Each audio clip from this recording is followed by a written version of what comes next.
devil made is the price we pay for the summertime. Spring days come and it's hard to know where the rain comes from, where the children go. It's a nursery rhyme, a nursery rhyme.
The ocean. When a giant wave comes pounding down on you, you think it's gonna crush you, but then it breaks and comes down and sends you crashing into the sand. That's when you get up and laugh. That's the kind of laugh that makes you know you're alive.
I bet nobody ever had to remind them that they were alive.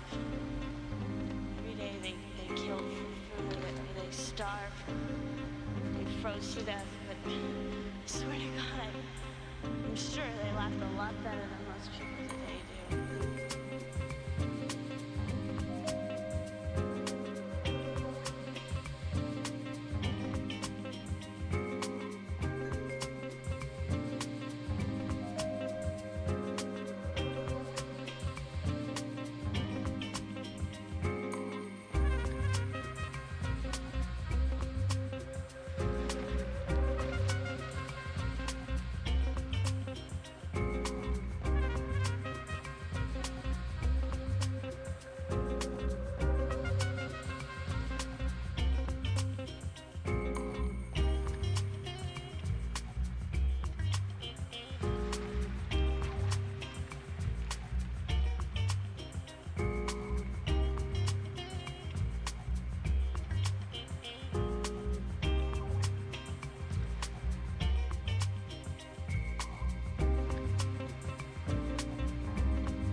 take so long to come to me?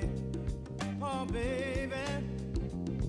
And love, love, your love. Tell me, were you hiding from me all the time?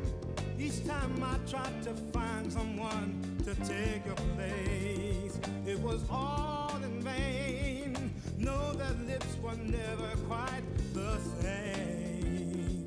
No, baby. When I was kissing someone new, deep inside I was missing you. Oh, baby, you made me fall in love with you. Now I don't know just what I'm gonna do. Oh, honey, I looked out into empty space, and all I saw was your sweet face.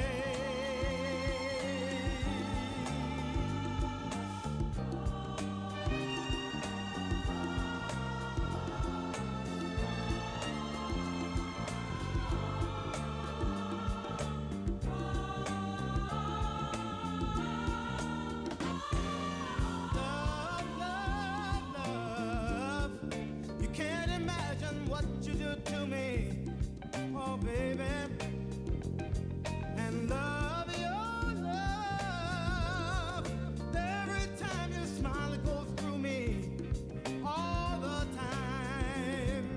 Day by day, I'm falling more in love with you, and that's no lie. Crossing my heart, and honey, I hope to die.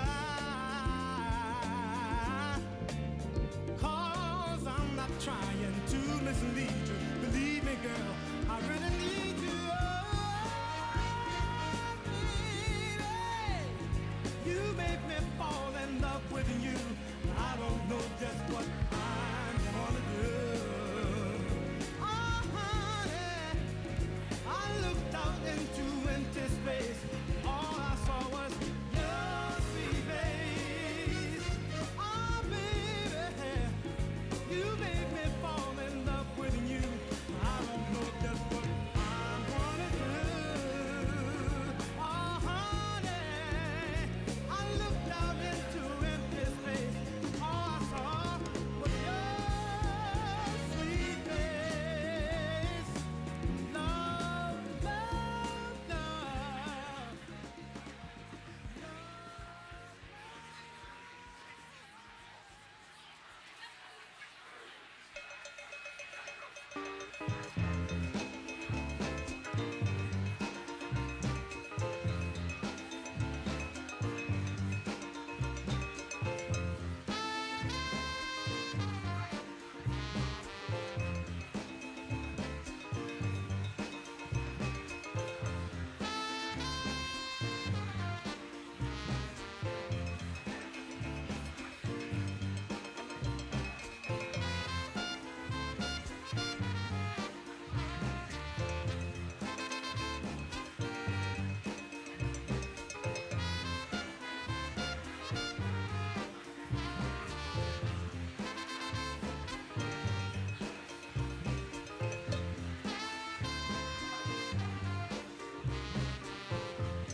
Please take your seats. The program will begin shortly.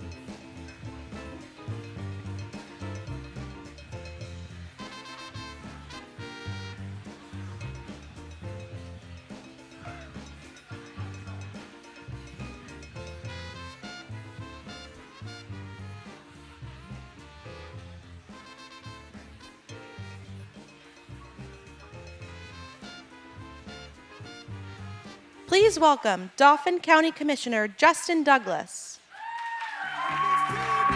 Freedom, freedom, I've been looking for. Freedom, freedom is you. You give me freedom. Good afternoon. My name is Justin Douglas, newly elected County Commissioner to Dauphin County, Pennsylvania. I took my oath of office just a few days ago. I observed the peaceful transfer of power, even in an election where my victory came by the narrowest of margins, 184 votes. Today, I am reminded of how I experienced the events of January 6th 3 years ago. It was a day that fundamentally changed my perspective on our country as an American, as a husband, as a father, and as a pastor. On January 10th, I told my church community during my sermon that the violence that day does not represent the fellowship and faith that we seek to embody. For the first time, my wife and I discussed what we would do if our country became destabilized. How would we protect our 3 children? I've always been engaged politically as an advocate and activist for communities that are often overlooked and underserved. Yet this moment, this insurrection, provided the need for deeper engagement. Earlier this year, when Run for Something, an organization that recruits and supports young candidates, reached out and asked if I would consider running for office, a big part of my decision was the reality that county commissioners have a role in overseeing elections. Free, fair, and accessible elections are the bedrock of our democracy. Please stop the peaceful transfer of power, make him unfit to be president. I'm proud to be here today, supporting a president who has been strong and unequivocal in his defending American democracy.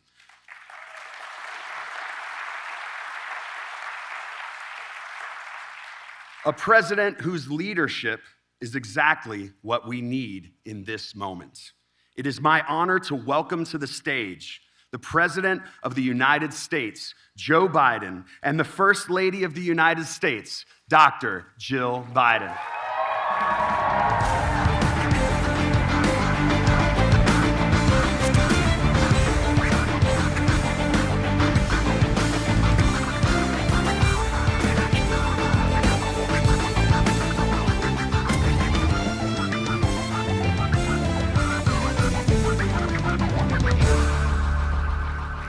Thank you, thank you.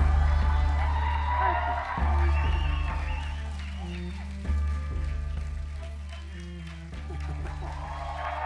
Well, thank you. Thank you. Thank you. Please, thank you. Please, thank you very, very much. Today, the topic of my speech today is deadly serious, and I think it needs to be made at the outset of this campaign. In the winter of 1777, it was harsh and cold as the Continental Army marched to Valley Forge. General George Washington knew he faced the most daunting of tasks: to fight and win a war against the most powerful empire existed in the world at the time. His mission was clear: liberty, not conquest; freedom, not domination; national independence, not individual glory. America made a vow: never again would we bow down to a king. Months ahead would be incredibly difficult. But General Washington knew something in his bones. Something about the spirit of the troops he was leading. Something about the soul of the nation he was struggling to be born. In his general order, he predicted, and I quote, "With one heart and one mind, with fortitude and with patience, They would overcome every difficulty, the troops he was leading. And they did. They did. This army that lacked blankets and food, clothes and shoes, this army whose march left bloody bare footprints in the snow, this ragtag army made up of ordinary people, their mission, George Washington declared, was nothing less than a sacred cause. That was the phrase he used, a sacred cause. Freedom, liberty, democracy, American democracy. I just visited the grounds of Valley Forge. I've been there a number of times from the time I was a Boy Scout years ago. You know, it's the very site that I think every American should visit because it tells the story of the pain and the suffering and the true patriotism it took to make America. Today we gather in a new year, some 246 years later, just one day before January 6th. A date forever shared in our memory because it was on that day that we nearly lost America, lost it all. Today we're here to answer the most important of questions. Is democracy still America's sacred cause? I mean it.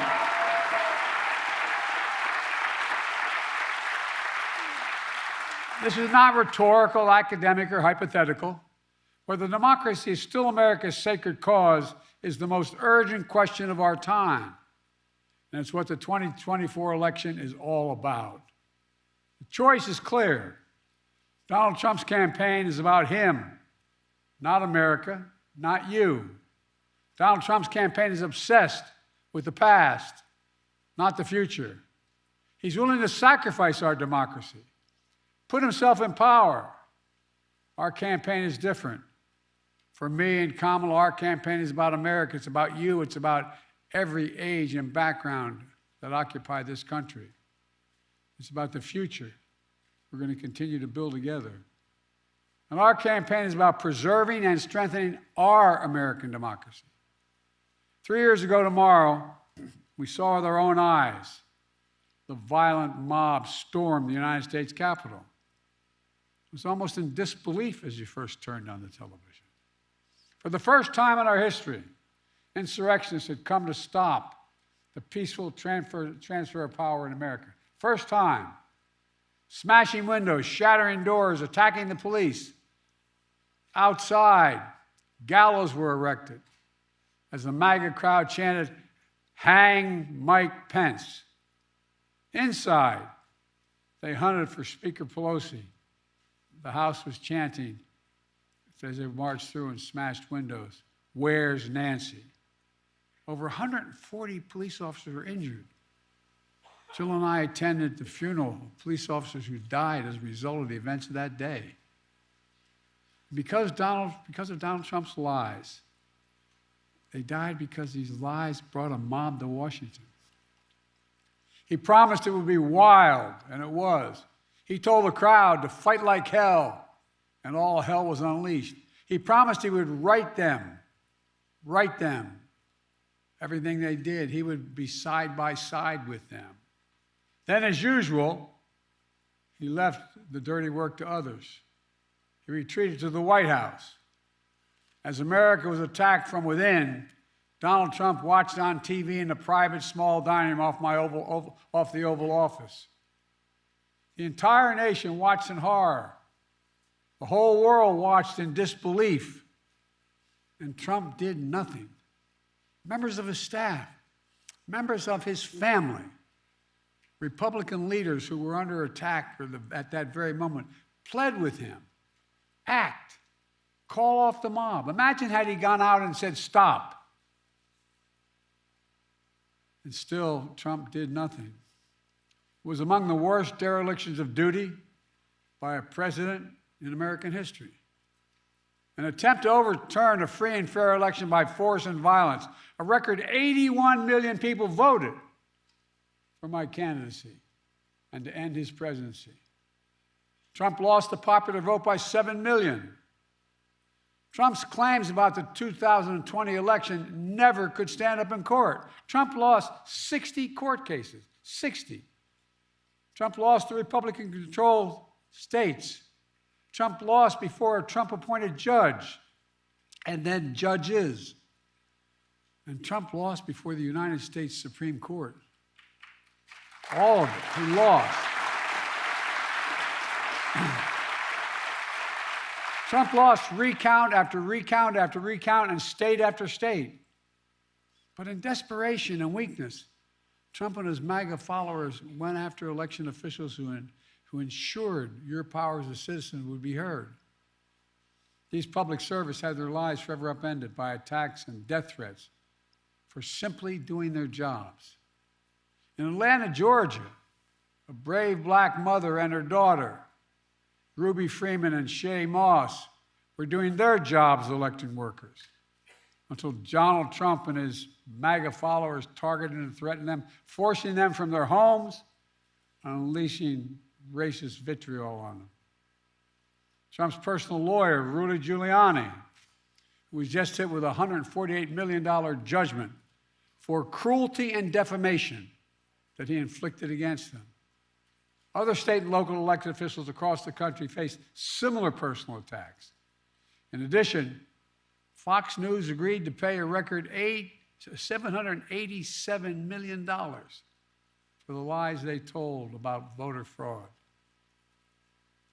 Let's be clear about the 2020 election. Trump exhausted every legal avenue available to him to overturn the election, every one. But the legal path just took Trump back to the truth, that I'd won the election and he was a loser.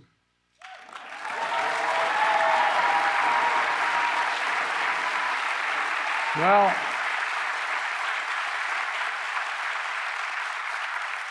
so knowing how his mind works now, he had one act left, one desperate act available to him: the violence of January the 6th.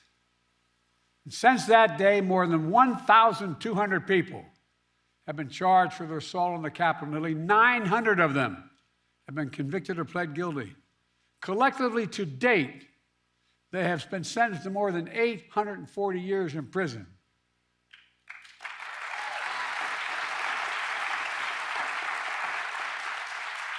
And what's Trump done? Instead of calling them criminals, he's called these insurrectionists patriots. They're patriots. And he promised to pardon them if he returns to office. Trump said that there was a lot of love on January the 6th.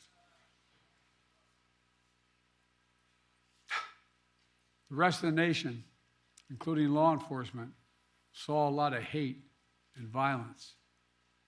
One Capitol police officer called it a medieval battle. That same officer was called vile racist names. He said he was more afraid in the capital of the United States of America, in the chambers, than when he was fighting as a soldier in the war in Iraq. He said he was more afraid inside the halls of Congress than fighting in the war in Iraq. And trying to rewrite the facts of January 6th, Trump is trying to steal history the same way he tried to steal the election. But we knew the truth because we saw it with our own eyes. This wasn't like a story being told. It was on television repeatedly. We saw it with our own eyes. Trump's mob wasn't a peaceful protest. It was a violent assault. They were insurrectionists, not patriots. They weren't there to uphold the Constitution. They were there to destroy the Constitution. Trump won't do what an American president must do. He refuses to denounce political violence.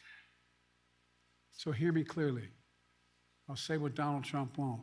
Political violence is never, ever acceptable in the United States political system. Never, never, never. It has no place in a democracy, none. You can't be pro-insurrectionist and pro-American. And yet Trump and his MAGA supporters not only embrace political violence, but they laugh about it. At his rally, he jokes about an intruder, whipped up by the big Trump lie, taking a hammer to Paul Pelosi's skull and echoing the very same words used on January 6th. Where's Nancy? And he thinks that's funny. He laughed about it. What a sick... My God.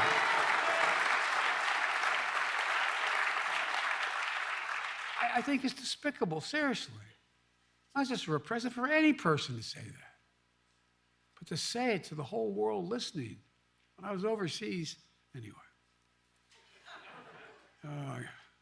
Trump's assault on democracy isn't just part of his past.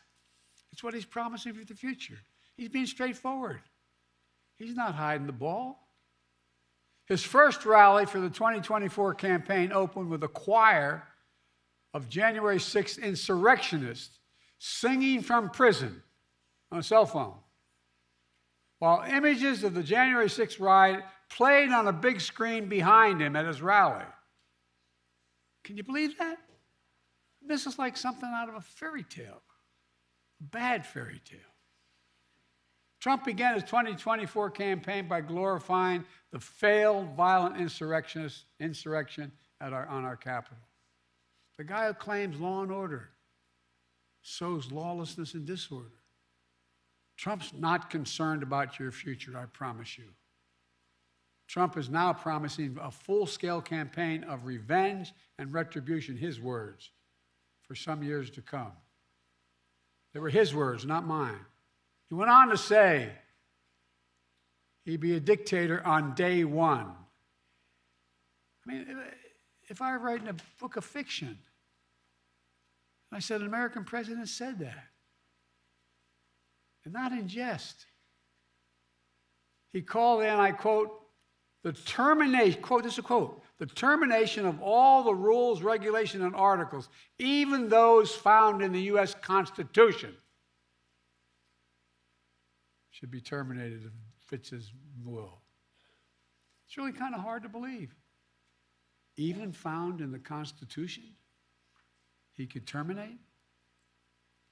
He's threatened the former chairman of the Joint Chiefs of Staff with the death penalty. Says he should be put to death because the chairman put his oath to the Constitution ahead of his personal loyalty to Trump. This is coming from a president who called, when he visited cemeteries, called dead soldiers suckers and losers. Remember that?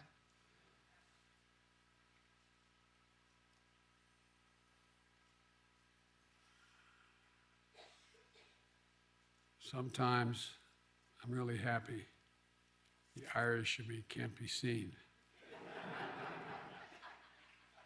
It was right around the time I was at Bo's grave, Tommy.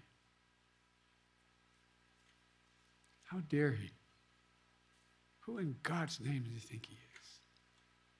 With former aides, Trump plans to invoke the Insurrection Act, which would allow him to deploy, which is not allowed to do in ordinary circumstances, allow him to deploy U.S. military forces on the streets of America. He said it. He calls those who oppose him vermin. He talks about the blood of America as being poisoned, echoing the same exact language used in Nazi Germany. He proudly posts on social media the words that best describe his 2024 campaign, quote, revenge, quote, power, and quote, dictatorship. There's no confusion about who Trump is, what he intends to do. I placed my hand on our family Bible, and I swore an oath on the very same steps of the Capitol, just 14 days after the attack on January the 6th. As I looked out over the capital city, whose streets were lined with National Guard to prevent another attack, I saw an American that had been pushed to the brink, America that had been pushed to the brink. But I felt enormous pride, not in winning, I felt enormous pride in America, because American democracy had been tested. American democracy had held together. When Trump had seen weakness in our democracy and continues to talk about it, I saw strength, your strength. It's not hyperbole, your strength, your integrity, American strength and integrity. Ordinary citizens, state election officials, the American judicial system had put the Constitution first, and sometimes at their peril, at their peril. Because of them, because of you, the will of the people prevailed. Not the anger of the mob or the appetites of one man. When the attack on January 6th happened, there was no doubt about the truth. At the time, even Republican members of Congress and Fox News commentators publicly and privately condemned the attack. As one Republican senator said, Trump's behavior was embarrassing and humiliating for the country. But now that same senator and those same people have changed their tune.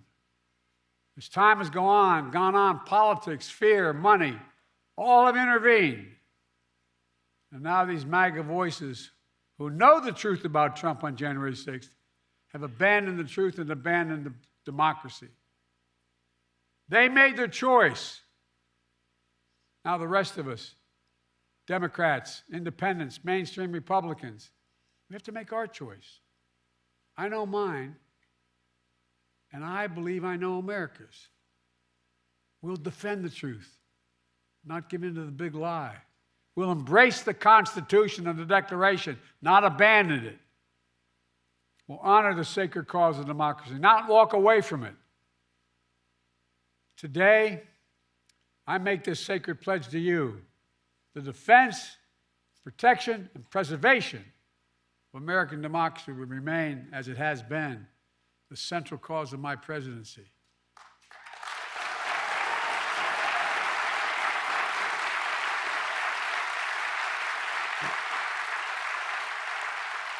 America, as we begin this election year, we must be clear. Democracy is on the ballot. Your freedom is on the ballot. Yes, we'll be voting on many issues. On the freedom to vote and have your vote counted. On the freedom of a choice. The freedom to have a fair shot. The freedom from fear. And we'll debate and disagree. Without democracy, no progress is possible. Think about it. The alternative to democracy is dictatorship. The rule of one, not the rule of we, the people. That's what the soldiers of Valley Forge understood. And so was me. We have to understand it as well. We've been blessed so long with a strong, stable democracy. It's easy to forget why so many before us risked their lives and strengthened democracy. What our lives would be without it. Democracy means having the freedom to speak your mind, to be who you are, to be who you want to be. Democracy is about being able to bring about peaceful change. Democracy is how we've opened the doors of opportunity wider and wider with each successive generation, notwithstanding our mistakes. But if democracy falls, we'll lose that freedom. We'll lose the power of we, the people, to shape our destiny. If you doubt me, look around the world. Travel with me as I meet with other heads of state throughout the world. Look at the authoritarian leaders and dictators Trump says he admires. He out loud says he admires.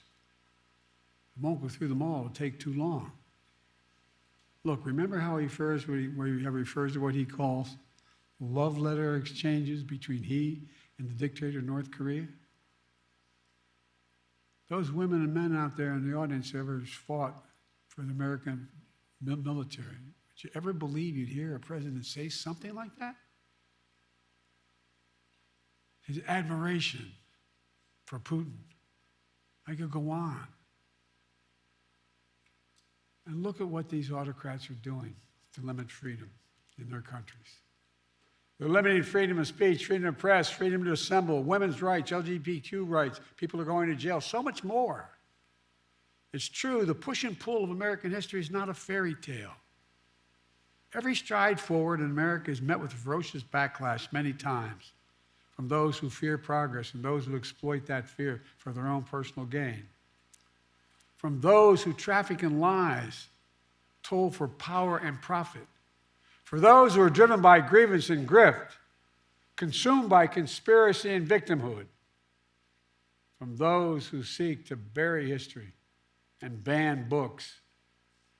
Do you ever think you'd be in a political event talking about book banning for in the presidential election? The choice and contest between those forces, those competing forces, between solidarity and division is perennial.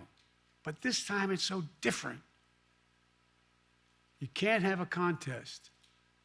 You can't have a contest if you see politics as an all-out war instead of a peaceful way to resolve our differences. All-out war is what Trump wants. That's why he doesn't understand the most fundamental truth about this country. Unlike other nations on earth, America is not built on ethnicity, religion, geography. We're the only nation in the history of the world built on an idea. Not hyperbole, built on an idea. We hold these truths to be self-evident, that all men and women are created equal.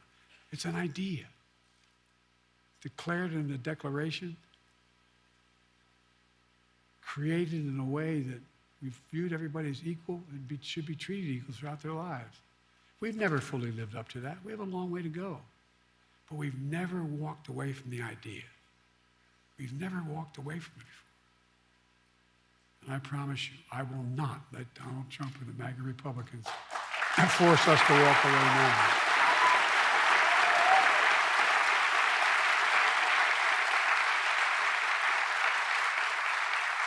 We're living in an era where a determined minority is doing everything in its power to try to destroy our democracy for their own agenda. The American people know it, and they're standing bravely in the breach. Remember after 2020, January 6th insurrection to undo the election in which more Americans had voted than any other in American history? America saw the threat posed to the country, and they voted them out. In 2022, historic midterm election, in state after state, election after election, the election deniers were defeated. Now in 2024, Trump is running as the denier-in-chief, the election denier-in-chief. Once again, he's saying he won't honor the results of the election if he loses. Trump says he doesn't understand. Well, he still doesn't understand the basic truth. That is, you can't love your country only when you win. You can't love your country only when you win.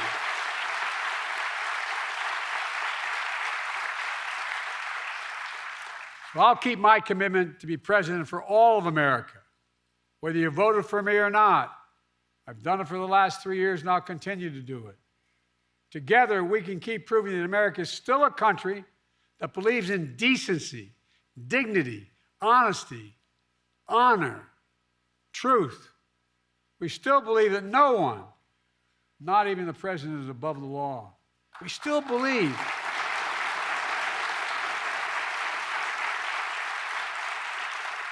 the vast majority of us still believe that everyone deserves a fair shot at making it.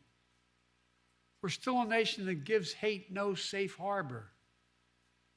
I tell you from my experience working with leaders around the world, and I mean this sincerely, not a joke, that America is still viewed as the beacon of democracy for the world. I can't tell you how many world leaders, and I know all of them, virtually all of them, grab my arm in private and say, "He can't win. Tell me." No, my country will be at risk. Think of how many countries, Tommy, you know that are on the edge. Imagine. We still believe in we the people. And that includes all of us, not some of us. Let me close with this. In the cold winter of 1777, George Washington and his American troops at Valley Forge waged a battle on behalf of a revolutionary idea that everyday people, like where I come from and the vast majority of you, not a king or a dictator, that everyday people can govern themselves without a king or a dictator. In fact, in the rotunda of the Capitol, there's a giant painting of General George Washington, not President Washington. And he is resigning his commission as Commander-in-Chief of the Continental Army. A European king at the time said, after he won the revolution, now's the time for him to declare his kingship. But instead, the mob that attacked the Capitol, waving Trump flags and Confederate flags, stormed right past that portrait. That image of George Washington gave them no pause, but it should have. The artist who painted that portrait memorialized that moment because he said it was, quote, one of the highest moral lessons ever given to the world, end of quote. George Washington was the height of his power, having just defeated the most powerful empire on earth. Could have held on to power as long as he wanted. He could have made himself not a future president, but a future monarch, in effect. And by the way, when he got elected president, he could have stayed for 2, 3, 4, 5 terms till he died. But that wasn't the America he and the American troops at Valley Forge had fought for. In America, genuine leaders, democratic leaders with a small d, don't hold on to power relentlessly. Our leaders return power to the people, and they do it willingly, because that's the deal. You do your duty. You serve your country. And ours is a country worthy of service, as many Republican presidents and Democratic presidents have shown over the years. We're not perfect, but at our best, we face head on the good, the bad, the truth of who we are. We look in the mirror and ultimately never pretend we're something we're not. That's what great nations do. And we're a great nation. We're the greatest nation on the face of the earth. We really are.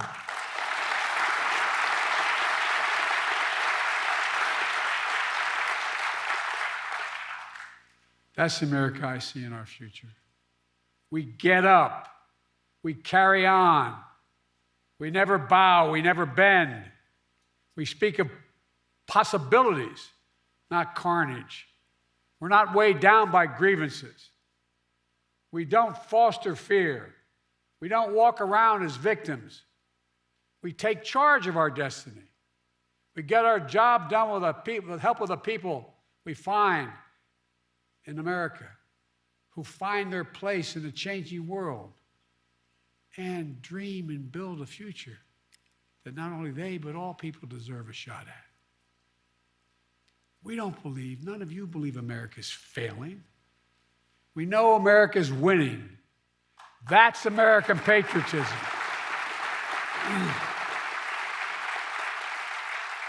It's not winning because of Joe Biden. It's winning. This is the first national election since January 6th. Insurrection placed a dagger at the throat of American democracy since that moment. We all know who Donald Trump is. The question we have to answer is, who are we? That's what's at stake. Who are we? In the year ahead, as you talk to your family and friends, cast your ballots. The power is in your hands. After all we've been through in our history, from independence to civil war to 2 world wars to a pandemic to insurrection, I refuse to believe that in 2024 we Americans will choose to walk away from what's made us the greatest nation in the history of the world. Freedom, liberty, democracy is still a sacred cause. And there's no country in the world better positioned to lead the world than America. That's why I've said it many times. That's why I've never been more optimistic about our future, and I've been doing this a hell of a long time. Just to remember who we are, with patience and fortitude, with one heart.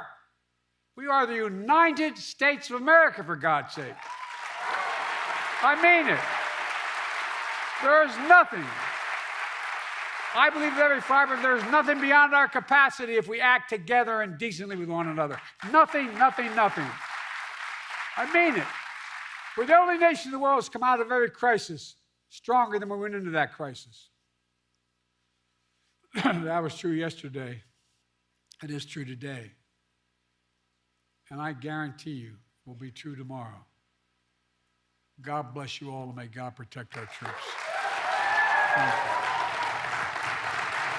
Thank you.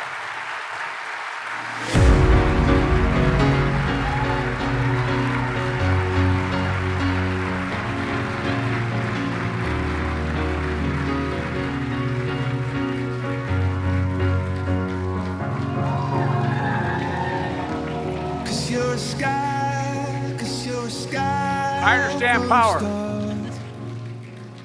Thank you all so much. I'm gonna give thank you, thank you, thank you, thank you. 'Cause you're a sky, 'cause you're a sky full of stars. 'Cause you light up the park. I don't care, go on and tear me apart. I don't care if you do.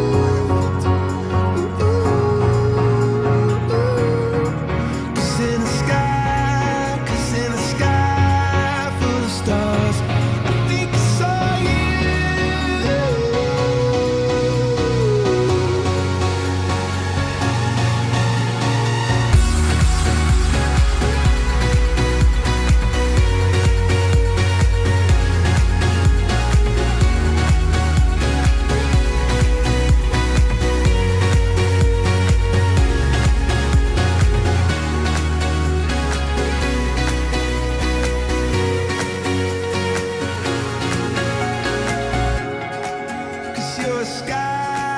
Cause you're a sky full of stars.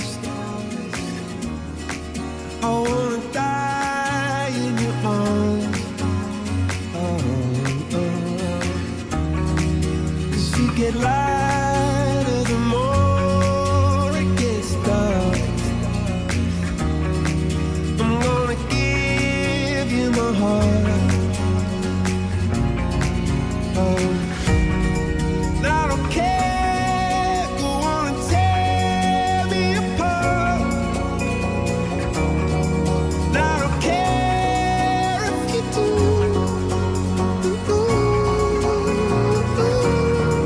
'Cause in the sky.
Thank you.